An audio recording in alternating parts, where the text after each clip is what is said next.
नमस्ते दोस्तों। मैं हूं राहुल मिश्रा। स्वागत करता हूं आपका अपने इस यूट्यूब चैनल पे, जहां पर हम रोज़ लाते हैं एक नए करंट अफेयर टॉपिक, वो भी साधारण शब्दों में, जिससे आपको आसानी से समझ में आ जाए और आप उसे एग्जामिनेशन के हर एक पॉइंट ऑफ व्यू से उसे समझ सकें।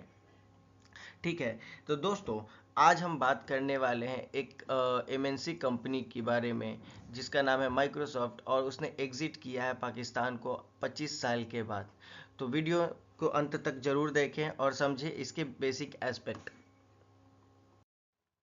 तो चलिए दोस्तों, देखते हैं इकोनॉमिक डायमेंशन को और समझते हैं कि क्या रीज़न रही होगी जिसके कारण माइक्रोसॉफ्ट को पाकिस्तान से जाना पड़ा। दोस्तों, असल में पाकिस्तान के पास पैसे की बहुत भारी कमी हो गई है, और इस भारी कमी के कारण वो अपने इंपोर्ट्स पे बहुत सारे रिस्ट्रिक्शन लगा रहा है। और रिस्ट्रिक्शन क्या आप बोल सकते हो कि वो फोर्सफुली इंपोर्ट कर ही नहीं पा रहा है, क्योंकि पैसे तो है नहीं। तो इसके कारण क्या हो रहा है ना, कि माइक्रोसॉफ्ट जैसी कंपनी को वहाँ पे काम करना बहुत ज़्यादा एक टफ चैलेंज बन चुका है। और इस चैलेंज के बीच में अगर देखा जाए तो जो स्टेट बैंक ऑफ पाकिस्तान है, वो उनके पेमेंट को भी ट्रांजैक्ट करने में बहुत सारे डिले कर रहे हैं। तो एक बड़ी जायंट कंपनी जो कि जानी ही जाती है अपने स्मूथनेस के लिए, अगर इस बीच में गवर्नमेंट इस तरीके से अगर उनके साथ बिहेव करेगी, तो गवर्नमेंट वहाँ बड़ी कंपनी वहाँ पे टिक नहीं पाएंगी। उसके बाद देखा जाए तो अगर दूसरा कारण हम लोग देखते हैं, तो 40% तक का जो पाकिस्तान करेंसी है, पाकिस्तानी रुपी है, वो डिप्रिशिएट हो चुका है। 40% तक डिप्रिशिएट होने के कारण वहाँ पे माइक्रोसॉफ्ट का जो ऑपरेशनल कॉस्ट है, वहाँ पे जो माइक्रोसॉफ्ट रह के अपने खर्चे को मेंटेन कर रहा है, फर्दर जो उसके खर्चे हैं, वो उसके 60% तक खर्चे बढ़ गए हैं। और इस खर्चे बढ़ने के कारण अगर उनके जो प्रॉफिट्स हैं, वो बहुत हद तक कम हो गए हैं, और उनका जो प्रॉफिट मार्जिन था वो एकदम ख़त्म सा हो गया है। और दोस्तों, इसके बावजूद अगर हम लोग देखें तो 35% तक का गवर्नमेंट ने अपने फिनेंस बिल 2023 के अकॉर्डिंग सारी सॉफ्टवेयर कंपनीज पे टैक्स भी लगा दिया है। जो कि एक उस टाइम अभी के समय पे अगर हम लोग देखें तो पाकिस्तान जैसी कंपनी सोचती है कि हमारे यहाँ फॉरेन डायरेक्ट इन्वेस्टमेंट आए, लेकिन अगर उनको आप इतने हेवी अमाउंट में टैक्सेस अगर लेके उनको आप परेशान करोगे, तो वो ग्लोबल जायंट कंपनी वहाँ पे तो रह नहीं सकती है।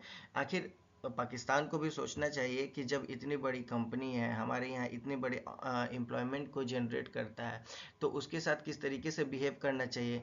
लेकिन उसके बावजूद अगर देखा जाए दोस्तों, तो ये एक बेसिक उसके लिए प्रॉब्लम बनता जा रहा है। तो चलिए दोस्तों, देखते हैं इकोनॉमिकल डायमेंशन को और समझते हैं कि क्या पाकिस्तान के पास ऐसे टेक्नोलॉजिकल कारण थे जिसके कारण माइक्रोसॉफ्ट को जाना पड़ा।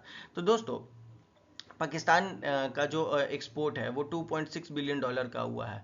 ये बहुत बड़ा नंबर नहीं है, ये सीधा आधा है, क्योंकि उसने जो प्रोजेक्ट किया था $5 बिलियन का, ये बहुत ही कम है। एक साल में उसके प्रोजेक्ट का वो सीधा हाफ अचीव करता है, जो कि ये बताता है कि उसका कॉम्पिटिटिवनेस मार्केट में कितना गिर गया है। इनफैक्ट एक रिपोर्ट के अनुसार देखा जाए तो 72% तक के वहाँ पे लोगों कंपनीज अभी तक क्लाउड सिस्टम डेटाबेस को यूज़ करने के लिए तो रेडी भी नहीं है। ठीक है। उसके बाद अगर 12% जो क्लाउड अडॉप्शन रेट है वो गिर गया है। कैसे? सॉरी, गिर नहीं गया है, 12% वहाँ पे अडॉप्शन रेट है। आईडीसी के एक रिपोर्ट के अनुसार देखा गया है कि पाकिस्तान की सिर्फ 12% ही कंपनी क्लाउड डेटा सर्विस को यूज़ करती है। आईडीसी की रिपोर्ट मतलब बताती है कि साउथ एशिया में सबसे ये कम है, जबकि इंडिया में यही रेट 39% है, और वहाँ इलेक्ट्रिसिटी और इंटरनेट भी ज़्यादा रिलायबल है। ठीक है। उसके बाद से 500 से ज़्यादा स्टार्टअप माइक्रोसॉफ्ट के एज्योर क्लाउड बेस्ड के बंद हो जाने से पाकिस्तान के 500 से ज़्यादा स्टार्टअप को प्रॉब्लम हुई है। उन्होंने जल्दी जल्दी अपना डेटा सेंटर जो है शिफ्ट कर दिया। इस प्रोसेस में लगभग $8.7 बिलियन का मिलियन डॉलर का लॉस हुआ, या फिर इसमें ट्रेनिंग और नए नए सिस्टम्स लगाने में। दोस्तों, टेक्नोलॉजी के फील्ड में पाकिस्तान अभी बहुत पीछे है। ना एक्सपोर्ट पूरा हो सका है, ना क्लाउड का पूरा यूज़ हो पा रहा है, या फिर आप देख रहे हो कि माइक्रोसॉफ्ट जैसी कंपनी ने भी एग्जिट कर दिया है। तो ये उसके लिए एक बहुत ये चुनौती का कारण बन चुका है।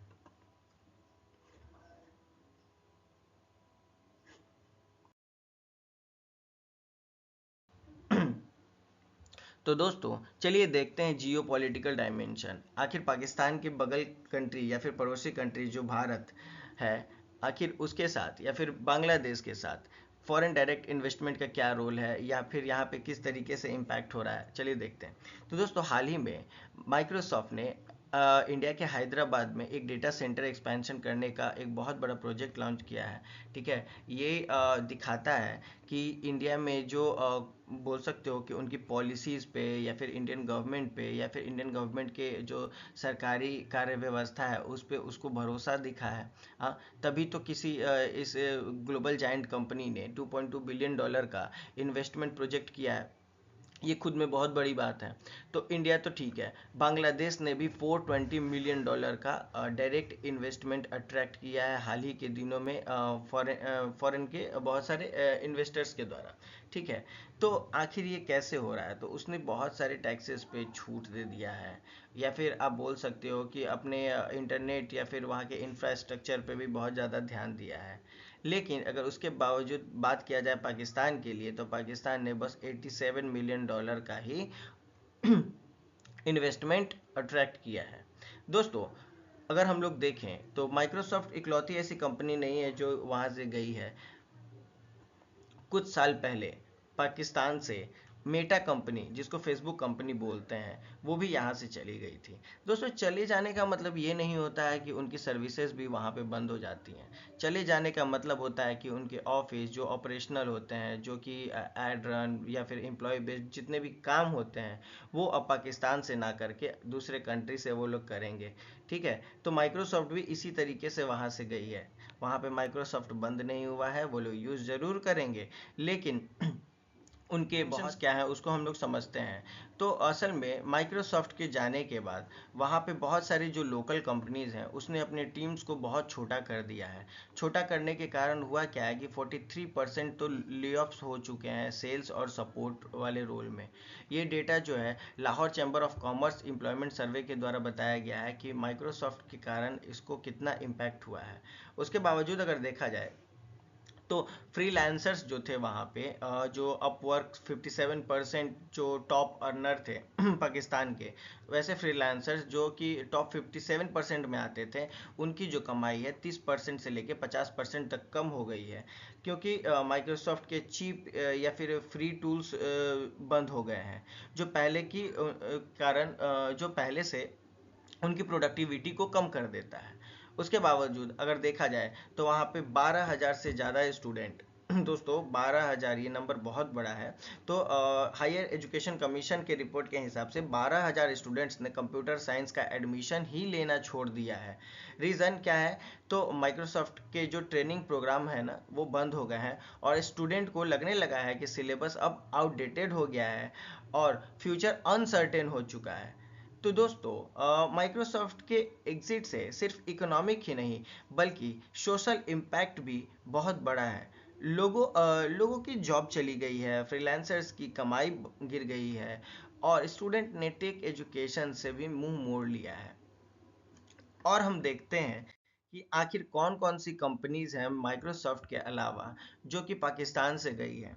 तो ये रिपोर्ट है दोस्तों जो 2020 से लेके 2025 तक बड़े बड़े ग्लोबल जायंट्स कंपनी जो पाकिस्तान से मूव की है। माइक्रोसॉफ्ट तो 2025 में एग्जिट किया है, लेकिन उससे पहले उबर, शेल, टोटल एनर्जीज या फिर आप लोग देख सकते हो इतनी सारी ग्लोबल जायंट कंपनी जिसको मजबूरन पाकिस्तान से जाना पड़ा, क्योंकि उस उनको भी प्रॉब्लम हो रहा था वहाँ के डोमेस्टिक जो इकोनॉमिकल स्ट्रक्चर है या फिर एडमिनिस्ट्रेशन है, इसके कारण। तो दोस्तों कैसा लगा वीडियो आप हमें कमेंट करके बताएं, और सब्सक्राइब कर लें हमारे चैनल को, जिससे आपको रेगुलर अपडेट्स मिल सके। तो मिलते हैं अगले वीडियो में, तब तक के लिए अपना ख्याल रखें।